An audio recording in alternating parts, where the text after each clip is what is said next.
ഈ ക്വസ്റ്റ്യൻ നമുക്ക് നോക്കാം. Shyam, Gagan and Ram are partners sharing profits in the ratio 2:2:1. Their balance sheet as on March 31, 2017 are as under. Sundry creditors, employee provident fund, general reserve, capital of the partners, cash, debtors, stock, machinery, building, patents എല്ലാം തന്നിട്ടുണ്ട്.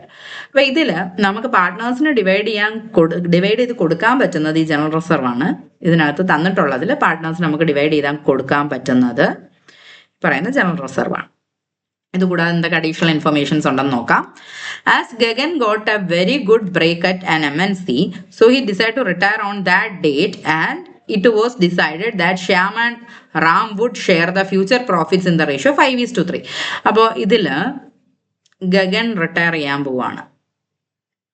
പിന്നെ ശ്യാമും റാമും future profits share ചെയ്യാൻ പോകുന്ന ratio 5:3, അതായത് new ratio 5:3 തന്നിട്ടുണ്ട്. Goodwill of the firm is valued at 70,000. അപ്പോൾ goodwill 70,000 ആണ് തന്നിട്ടുള്ളത്. ഗുഡ്വില്ലിന്റെ വാല്യൂ 70,000 ആണ് ഈ പാർട്ട്ണർ റിട്ടയർ ചെയ്യുന്ന സമയത്ത്. ഇനി നമുക്ക് revaluation of assets and reassessment of liabilities എല്ലാം തന്നിട്ടുണ്ട്. അപ്പൊ ഈ പറയുന്നതെല്ലാം നമ്മൾ കൺസിഡർ ചെയ്യേണ്ടത് റീവാല്യൂഷനിലാണ്. അപ്പൊ നോക്കാം. Machinery at 78,000, building at 1,52,000. അപ്പൊ മെഷീനറിയുടെ പഴയ വാല്യൂ നോക്കാം. മെഷീനറി ഇപ്പൊ 78,000 ആണ്, പഴയ വാല്യൂ 85. അപ്പൊ ഇവിടെ മെഷീനറിയുടെ വാല്യൂ കുറയാണ് ചെയ്തത്. മെഷീനറിയുടെ വാല്യൂ കുറഞ്ഞപ്പോൾ നമ്മളത് റീവാല്യൂഷൻ അക്കൗണ്ടിൽ മെഷീനറിയുടെ വാല്യൂ കുറഞ്ഞതായിട്ട് തന്നെ കാണിക്കും. റീവാല്യൂഷൻ അക്കൗണ്ട് ഇവിടെ നമ്മളിപ്പോൾ വരയ്ക്കുന്നില്ല. അപ്പോൾ ജേർണൽ എൻട്രിയിൽ ആ വാല്യൂ കുറയ്ക്കാൻ വേണ്ടി revaluation account debit to machinery account. അപ്പൊ എത്രയാണോ വാല്യൂ കുറഞ്ഞത്. പിന്നെ വരുന്നത് ബിൽഡിംഗ് അറ്റ് റുപ്പീസ് 1,52,000. ബിൽഡിങ്ങിന്റെ വാല്യൂ നമുക്ക് നോക്കാം. ബിൽഡിങ്ങിന്റെ വാല്യൂ 1,22,000 ആണ്. ബിൽഡിങ്ങിന്റെ വാല്യൂ 1,22,000 നമുക്ക് ബാലൻസ് ഷീറ്റിലുണ്ട്. പക്ഷെ ഇപ്പൊ ബിൽഡിങ്ങിന്റെ വാല്യൂ 1,52,000 അപ്പൊ കൂടി. അപ്പൊ building account debit to revaluation എന്ന് ജേർണൽ എൻട്രി വരും കൂടുമ്പോൾ. പിന്നെ സ്റ്റോക്ക് അറ്റ് 30,000. സ്റ്റോക്കിന്റെ വാല്യൂ 30,000 ആണ് ഇപ്പോഴത്തെ വാല്യൂ. പക്ഷെ നേരത്തെ എത്ര വാല്യൂ ഉണ്ടായിരുന്നു സ്റ്റോക്കിന്? സ്റ്റോക്ക് 42 ഉണ്ടായിരുന്നു. അപ്പൊ സ്റ്റോക്കിന്റെ വാല്യൂ നമ്മൾ കുറയാണ് ചെയ്തത്. അപ്പൊ സ്റ്റോക്കിന്റെ വാല്യൂ കുറഞ്ഞിട്ടുള്ളത് കൊണ്ട് revaluation account debit to stock. അപ്പൊ അങ്ങനെ നമുക്ക് എഴുതാം. അപ്പൊ കുറഞ്ഞ അസറ്റുകളെല്ലാം നമ്മൾ ക്രെഡിറ്റ് ചെയ്തു. Revaluation account debit to machinery to stock to debtors. അപ്പൊ നമുക്ക് ജേർണൽ എൻട്രി എഴുതി റീവാല്യൂ ചെയ്ത് റീഅസസ് ചെയ്യാൻ ബുദ്ധിമുട്ടുണ്ടെങ്കിൽ നമ്മൾ റീവാല്യൂഷൻ അക്കൗണ്ട് വരച്ച് നോക്കിയാലും കുഴപ്പമൊന്നുമില്ല. അപ്പൊ പിന്നെ അടുത്ത ബാഡ് ഡെറ്റും കൂടിയുണ്ട്. Bad debt amounting to 1,550. അപ്പൊ ബാഡ് ഡെറ്റ് എന്ന് പറയുമ്പോൾ അതെന്തായാലും നമുക്കൊരു ലയബിലിറ്റി ആണ്. അപ്പൊ അതും കൂടി നമുക്ക് revaluation account debit to debtors account. അപ്പൊ റീവാല്യൂഷൻ അക്കൗണ്ട് ഡെബിറ്റ് സൈഡിൽ മെഷീനറി, സ്റ്റോക്ക്, ഡെറ്റേഴ്സ് ഇത്രയും വരും. അപ്പൊ അതെല്ലാം നമ്മൾ എഴുതി. എന്നിട്ട് റീവാല്യൂഷന്റെ പ്രോഫിറ്റ് അല്ലെ ലോസ് നമ്മൾ കണ്ടുപിടിക്കണം. ഇപ്പൊ തൽക്കാലം നമുക്ക് ഏറ്റവും എളുപ്പം എന്ന് വെച്ചാൽ ഒരു റീവാല്യൂഷൻ അക്കൗണ്ട് വരച്ച് നോക്കുന്നത് തന്നെയായിരിക്കും. ജേർണൽ എൻട്രീസ് എഴുതിയിട്ട് ജസ്റ്റ് റഫ് ആയിട്ട് ഒരു റീവാല്യൂഷൻ അക്കൗണ്ട് വരച്ച് നോക്കുമ്പോൾ റീവാല്യൂഷൻ പ്രോഫിറ്റ് നമുക്ക് കറക്റ്റ് ആയിട്ട് അറിയാൻ പറ്റും. എന്നിട്ട് ആ റീവാല്യൂഷൻ പ്രോഫിറ്റ് ആണ് നമ്മൾ ഈ പാർട്ട്നേഴ്സിന് ട്രാൻസ്ഫർ ചെയ്ത് കൊടുക്കുന്നത്. അപ്പൊ 9450 എന്ന് നമുക്ക് കിട്ടും റീവാല്യൂഷൻ അക്കൗണ്ട് പ്രിപ്പയർ ചെയ്യുമ്പോൾ. ആ 9450 ആണ് നമ്മൾ പാർട്ട്നേഴ്സിന്റെ ക്യാപിറ്റൽ അക്കൗണ്ടിലോട്ട് അവരുടെ ഓൾഡ് റേഷ്യോയിൽ ഷെയർ ചെയ്ത് കൊടുക്കുന്നത്. കാരണം ഇത് റിട്ടയർമെന്റ് ആകുമ്പോൾ എല്ലാ പാർട്ട്നേഴ്സിനും അതിൽ അവകാശമുണ്ട്. അപ്പം അവർക്ക് അവരുടെ ഓൾഡ് റേഷ്യോയിൽ ഷെയർ ചെയ്ത് കൊടുക്കും റീവാല്യൂഷനിൽ വന്ന പ്രോഫിറ്റ്. പിന്നെ റിസർവും ഓൾഡ് റേഷ്യോയിലാണ് ഷെയർ ചെയ്ത് കൊടുക്കേണ്ടത്. കാരണം നമ്മൾ റിട്ടയർമെന്റിന്റെ കേസ് ആയതുകൊണ്ട്. ഇനി അടുത്തത് ഗുഡ്വില്ല് നമ്മൾ കാൽക്കുലേറ്റ് ചെയ്യണം. റിട്ടയറിംഗ് പാർട്ട്ണറുടെ ഗുഡ്വില്ല് കാൽക്കുലേറ്റ് ചെയ്തിട്ട് അത് കോമ്പൻസേറ്റ് ചെയ്ത് കൊടുക്കണം കണ്ടിന്യൂയിങ് പാർട്ട്നേഴ്സ്. അപ്പൊ continuing partners capital account debit to retiring partners capital account. അതാണ് നമുക്ക് ജേർണൽ എൻട്രി വരുന്നത്. അത് അവരുടെ ഗെയിനിങ് റേഷ്യോയിൽ എങ്ങനെയാണോ കണ്ടിന്യൂയിങ് പാർട്ട്നേഴ്സ് ഗെയിൻ ചെയ്യുന്ന ആ ഗെയിനിങ് റേഷ്യോയിലാണ് നമ്മളിത് ട്രാൻസ്ഫർ ചെയ്ത് കൊടുക്കേണ്ടത്. അപ്പൊ ഗെയിനിങ് റേഷ്യോ കണ്ടുപിടിക്കുന്നത് എങ്ങനെയാന്ന് വെച്ചാൽ ഇവരുടെ പുതിയ റേഷ്യോ, അപ്പൊ ന്യൂ റേഷ്യോ എന്ന് പറയുന്നത് കൂടുതലായിരിക്കും. അപ്പൊ new ratio minus old ratio. അപ്പൊ അങ്ങനെ ആയിരിക്കും അവരുടെ ഗെയിനിങ് റേഷ്യോ. സാക്രിഫൈസ് അല്ല, ഇവിടെ ഗെയിനിങ് റേഷ്യോ കാൽക്കുലേറ്റ് ചെയ്യുക. അപ്പൊ നമ്മളിവിടെ ഗെയിനിങ് റേഷ്യോ എന്തായാലും കാൽക്കുലേറ്റ് ചെയ്തിട്ട് വേണം ഇത് ട്രാൻസ്ഫർ ചെയ്ത് കൊടുക്കാൻ. അപ്പൊ ഗെയിനിങ് റേഷ്യോ നമ്മൾ കാൽക്കുലേറ്റ് ചെയ്യാൻ new share minus old share. അപ്പൊ അത് ചെയ്തിട്ട് നമുക്ക് കിട്ടി ഗെയിനിങ് റേഷ്യോ 9:7. ആ 9:7 നമ്മൾ ഈ ഗുഡ്വില്ല്, അതായത് 70,000 ഇൻറ്റു ഇയാളുടെ ഷെയർ എന്ന് പറയുന്നത് എത്ര? റിട്ടയർ ആവുന്ന പാർട്ട്ണറുടെ ഷെയർ. റിട്ടയർ ആവുന്നത് ആരാണ്? ഗഗനാണ് റിട്ടയർ ആവുന്നത്. അപ്പോൾ ഗഗന്റെ ഷെയർ എന്ന് പറയുന്നത് 2:2:1. അപ്പോൾ 2 ആണ്. 2, 3, 4, 5. ഇപ്പോൾ 2/5. 70,000 ഇൻറ്റു 2/5.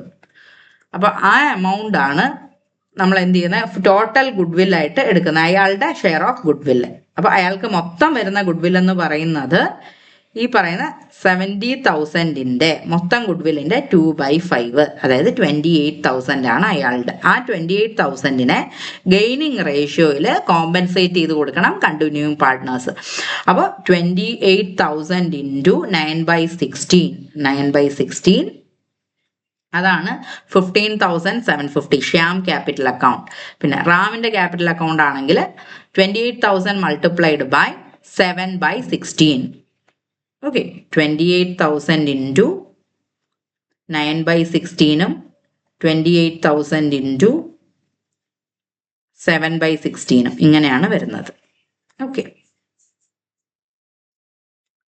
അപ്പൊ ഇതാണ് ആ 15,750, 12,250. ഇനി ഗഗന് കൊടുക്കാനുള്ള എമൗണ്ട്, ഇതിപ്പോൾ നമുക്ക് പാർട്ട്നേഴ്സ് ക്യാപിറ്റൽ അക്കൗണ്ട് പ്രിപ്പയർ ചെയ്താലേ എത്ര മൊത്തം കൊടുക്കാനുണ്ടെന്ന് അറിയാൻ പറ്റും. അപ്പോൾ നമ്മൾ എന്താ ചെയ്യേണ്ടതെന്ന് വെച്ചാൽ ജേർണൽ എൻട്രി ജസ്റ്റ് എഴുതി കിട്ടിയേക്കുക, Gagan's capital account debit to Gagan's loan account എന്ന്.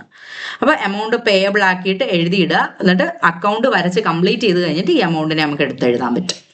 അപ്പോൾ ഇനി നമുക്ക് നേരെ ക്യാപിറ്റൽ അക്കൗണ്ടിലോട്ട് പോവാം. റീവാല്യൂഷൻ അക്കൗണ്ട് ഇവിടെ വരച്ചിട്ടുണ്ട്. അപ്പോൾ റീവാല്യൂഷൻ അക്കൗണ്ടും വരച്ചിട്ടുണ്ട് ഇവിടെ. മെഷീനറി, സ്റ്റോക്ക്, ഡെറ്റേഴ്സ് ഒക്കെ ഡെബിറ്റിൽ വന്നിട്ടുണ്ട്. ബിൽഡിംഗ് മാത്രം ക്രെഡിറ്റിൽ വന്നിട്ടുണ്ട്. ട്രാൻസ്ഫർ ടു ക്യാപിറ്റൽ, ഇത് ഇവരുടെ റിവാല്യൂഷൻ പ്രോഫിറ്റ് അവരുടെ ക്യാപിറ്റൽ അക്കൗണ്ടിലോട്ടാണ് ട്രാൻസ്ഫർ ചെയ്യുന്നത്. അപ്പോൾ എന്തൊക്കെ നമ്മൾ പാർട്ട്ണറിന് കൊടുക്കുന്നോ അതെല്ലാം അവരുടെ പാർട്ട്നേഴ്സ് ക്യാപിറ്റൽ അക്കൗണ്ടിലോട്ടാണ് ട്രാൻസ്ഫർ ചെയ്ത് കൊടുക്കേണ്ടത്. അപ്പോൾ അത് റിവാല്യൂഷൻ അക്കൗണ്ട് നമുക്ക് കിട്ടി. ഇനി നമ്മൾ പോകുന്നത് പാർട്ട്നേഴ്സ് ക്യാപിറ്റൽ അക്കൗണ്ട് പ്രിപ്പയർ ചെയ്യാനാണ്. പാർട്ട്നേഴ്സ് ക്യാപിറ്റൽ അക്കൗണ്ട് പ്രിപ്പയർ ചെയ്യുമ്പോൾ നമ്മൾ ഇയർ എൻഡ് ഡേറ്റ് വേണം ഇടാൻ, March 31. എന്നിട്ട് അവരുടെ ബാലൻസ് ബ്രോഡ് ഡൗൺ 80,000, 62,500, 75,000 ബാലൻസ് ഷീറ്റിൽ അതുപോലെ നോക്കിയെടുത്ത് എഴുതുക. പിന്നെ റീവാല്യൂഷൻ പ്രോഫിറ്റ്, നമ്മൾ ഈ റീവാല്യൂഷൻ അക്കൗണ്ടിൽ കണ്ടുപിടിച്ചത്, ഇതും ഓൾഡ് റേഷ്യോയിൽ തന്നെയാണ് എടുക്കേണ്ടത്, കാരണം റിട്ടയർമെന്റ് ആയതുകൊണ്ട് ഓൾഡ് റേഷ്യോ ആണ്. അഡ്മിഷൻ ആണെങ്കിൽ ഓൾഡ് റേഷ്യോ ആണ്, കാരണം ഓൾഡ് പാർട്ട്നേഴ്സിന് മാത്രമേ ഈ ഒരു ഷെയറിന്റെ അവകാശം വരുന്നുള്ളൂ. പിന്നെ പ്രോഫിറ്റ്, ഈ പ്രോഫിറ്റ് എന്ന് പറയുന്നത് നമുക്ക് ക്വസ്റ്റ്യനിൽ തന്നിട്ടുണ്ടായിരിക്കണം. അതായത് ഏതെങ്കിലും ഒരു വർഷത്തെ പ്രോഫിറ്റ് ഷെയർ ചെയ്ത് കൊടുക്കാനായിട്ട് നമുക്ക് നമ്മുടെ ബാലൻസ് ഷീറ്റിനകത്ത് കാണണം, എങ്കിൽ മാത്രമേ ആ പ്രോഫിറ്റിനെ നമ്മൾ ഷെയർ ചെയ്ത് കൊടുത്താൽ മതി.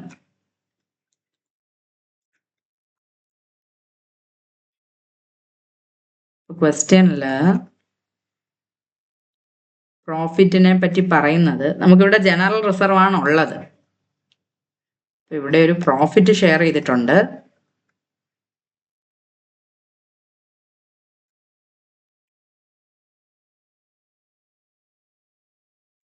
ഓക്കെ, അതവിടെ ഇരിക്കട്ടെ. പ്രോഫിറ്റ് ഞാൻ എക്സ്പ്ലെയിൻ ചെയ്യാം. നമ്മൾ പ്രോഫിറ്റ് അല്ല ഷെയർ ചെയ്യുന്നത്, അത് പ്രോഫിറ്റ് അല്ല, അതൊരു റിവാല്യൂഷൻ പ്രോഫിറ്റ് എന്ന് കണ്ടിന്യൂഷൻ ആയിട്ട് എഴുതിയേക്കുന്നതാണ് കേട്ടോ.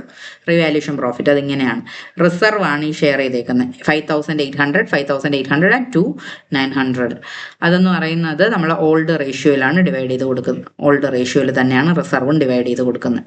ഓക്കെ, റിവാല്യൂഷൻ പ്രോഫിറ്റ് ഓൾഡ് റേഷ്യോയിലാണ് ഡിവൈഡ് ചെയ്ത് കൊടുക്കുന്നത്, റിസർവ് ഓൾഡ് റേഷ്യോയിലാണ് ഡിവൈഡ് ചെയ്ത് കൊടുക്കുന്നത്. ഇനി ഇതെന്ന് പറയുന്നത് നമ്മുടെ റിട്ടയറിംഗ് പാർട്ട്ണറുടെ ഗുഡ് വില്ല് കോമ്പൻസേറ്റ് ചെയ്യുന്നതാണ്. അപ്പോൾ Shyam's capital account, rams capital account എന്ന് ക്രെഡിറ്റ് സൈഡിൽ എഴുതിയിട്ട് ഗഗന്റെ കോളത്തിൽ എമൗണ്ട് എഴുതണം. ആരാണോ റിട്ടയറിംഗ് പാർട്ട്ണർ അയാളുടെ കോളത്തിൽ എമൗണ്ട് എഴുതണം. കണ്ടിന്യൂയിങ് പാർട്ട്നേഴ്സ് ക്യാപിറ്റൽ അക്കൗണ്ട് ക്രെഡിറ്റിൽ എഴുതിയിട്ട് ഇത് ക്രെഡിറ്റും ഇവിടെ ഡെബിറ്റും ആണ്. അപ്പോൾ കണ്ടിന്യൂയിങ് പാർട്ട്നേഴ്സ് ക്യാപിറ്റൽ അക്കൗണ്ട് നമ്മൾ ക്രെഡിറ്റിൽ എഴുതിയിട്ട് ആരാണോ റിട്ടയറിംഗ് പാർട്ട്ണർ അവരുടെ കോളത്തിൽ വേണം എമൗണ്ട് എഴുതാൻ.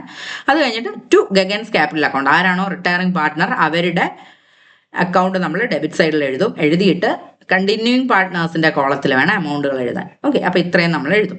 പിന്നെ ഇവിടെ നമുക്ക് റിട്ടയർമെന്റ് ഡേറ്റ് അറിയത്തില്ല, മനസ്സിലായോ? അപ്പോൾ നമ്മൾ അസ്യൂം ചെയ്യും ഇയാൾ ഇറങ്ങിയിരിക്കുന്ന ഡേറ്റ് എന്ന് പറയുന്നത് ക്ലോസിംഗ് ഡേറ്റ് March 31 തന്നെ ആയിരിക്കും. ഡേറ്റ് പറഞ്ഞിട്ടുണ്ടായിരുന്നെങ്കിലാണ് പിന്നെ പ്രോഫിറ്റ് ഷെയർ കാൽക്കുലേറ്റ് ചെയ്യുന്നത്. അപ്പോൾ എത്ര മാസം അയാൾ ഉണ്ടായിരുന്നു ആ പ്രോഫിറ്റ് കൂടെ അയാൾക്ക് കൊടുത്തു വിടണം. ഇപ്പം ആ പ്രശ്നമൊന്നുമില്ല, ക്വസ്റ്റ്യനിൽ പറഞ്ഞിട്ടില്ല എപ്പോഴാണ് അയാൾ പുറത്തേക്ക് പോയതെന്ന്. അപ്പോൾ അതുകൊണ്ട് തന്നെ നമുക്കിവിടെ അത് കാൽക്കുലേറ്റ് ചെയ്യേണ്ട കാര്യമില്ല. അപ്പോൾ ഇപ്പം നമുക്ക് മൊത്തം ബാലൻസ് എത്ര എന്നുള്ളത് കിട്ടി. അപ്പം നമുക്ക് നമ്മളുടെ ബാലൻസ് ഷീറ്റ് നോക്കിക്കഴിഞ്ഞാൽ അറിയാം ക്യാഷ് ബാലൻസ് അത്രയ്ക്കൊന്നും വരുന്നില്ല. 8,000 ക്യാഷ് ബാലൻസ് കുറവാണ്. ഈവൻ ബാങ്ക് ബാലൻസും കൊടുത്തിട്ടില്ല. അതുകൊണ്ട് തന്നെ നമ്മൾ എന്ത് ചെയ്യും, ഇയാൾക്ക് കൊടുക്കാനുള്ള എമൗണ്ട് ലോൺ അക്കൗണ്ടിലേക്കാണ് ട്രാൻസ്ഫർ ചെയ്യും. അപ്പോൾ എങ്ങനെയാണെന്ന് വെച്ചാൽ ഇയാളുടെ ക്രെഡിറ്റ് സൈഡിൽ വന്ന ഐറ്റംസ് ഫുൾ ആഡ് ചെയ്യും. ഫുൾ ആഡ് ചെയ്തിട്ട് ടു ഗഗൻസ് ലോൺ അക്കൗണ്ട് എന്ന് പറഞ്ഞങ്ങ് എഴുതും. അപ്പോൾ ആ എമൗണ്ട് സെപ്പറേറ്റ് എഴുതണം. അത് കഴിഞ്ഞിട്ട് കണ്ടിന്യൂയിങ് പാർട്ട്നേഴ്സിന് വേണ്ടി മാത്രം എഴുതുക ബാലൻസ് ക്യാരി ഡൗൺ. അത് കണ്ടിന്യൂയിങ് പാർട്ട്നേഴ്സിൻ്റെ ക്രെഡിറ്റ് സൈഡിലുള്ള എമൗണ്ടുകളെല്ലാം ആഡ് ചെയ്തിട്ട് ഡെബിറ്റ് സൈഡിൽ വന്നിട്ടുള്ള എമൗണ്ടിനെ മൈനസ് ചെയ്തിട്ടാണ് ഈ ഫിഗറുകൾ കിട്ടുന്നത്. ഇത് രണ്ടെണ്ണം ഇതും. എന്നിട്ട് എല്ലാ സൈഡിലും ടോട്ടൽ എഴുതുക.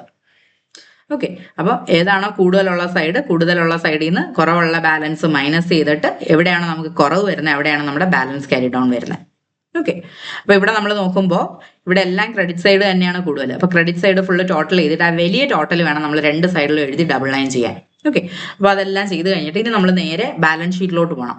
ബാലൻസ് ഷീറ്റിലോട്ട് പോകുമ്പോൾ എവിടെയാണോ നമുക്ക് അസറ്റ്സിൽ ഡിഫറൻസുകൾ വന്നിട്ടുള്ളത് അപ്പോൾ അതിൻ്റെ വാല്യൂസ് മാത്രം ചേഞ്ച് ചെയ്ത് കൊടുത്താൽ മതി. അപ്പോൾ മെഷീനറി, സ്റ്റോക്ക്, ഡെറ്റേഴ്സ്, ബിൽഡിങ്.